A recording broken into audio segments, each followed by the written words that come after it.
मोजां मोनफ्लानानै सासे नार्सखौ जिनाहारि खालामदों आसाम राइफलनि सासे सेंग्राया। सालबारिनि माज्राबारियाव बे मुगैथाव जाथाया जादों। हाबा लागोन होननानै नंखाय समायखिरा लाफ्लानानै नार्सखौ जिनाहारि बायदि मुगैथाव हाबा मावदों बे दुथाङा। सालबारि पुलिसनि कैसाराव दुथां आसाम राइफलनि रौनिया 33 बोसोर बैसोनि डेभिड दासआ। नार्स 3 दाननि गोर्बोआव थादोंमोन दुथां डेभिड दासनि मुगैथाव खामानि मावनायाव।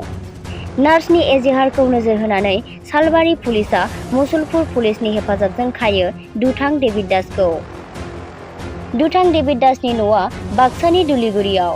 मख'नो गोनांदि दुथां डेभिड दासआ गोबां सिख्लाफोरखौनो मोजां मोनफ्लानानै देहायारि सोमोन्दो लाखिनानै थगायनानै गारो।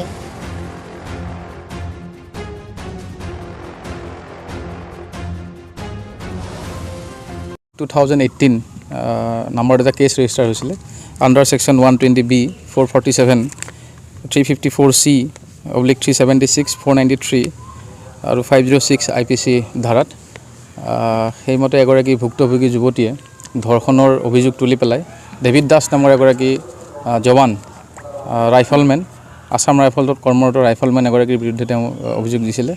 আৰু সেইমতে আমি যোৱাকালি এই ডেভিড দাসক আমি আটক কৰিলোঁ মুছলপুৰত। আৰু ইতিমধ্যে এই ডেভিড দাস যিগৰাকী বৰ্তমান মণিপুৰ জিলাৰ চৌৰাচানপুৰ জিলাত কৰ্মৰত 36 বেটেলিয়নত ইতিমধ্যে তেওঁ ইয়ালৈ ছুটীলৈ আহিছিলে।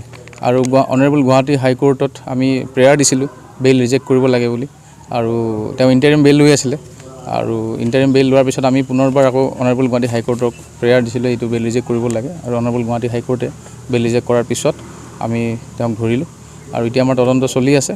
বাকী পৰৱৰ্তী পৰ্যায়ত ইয়াৰ কেনেকৈ তদন্তত কি আমি ষ্টেপ লোৱা যাব আপোনালোকে গম পাই থাকিব।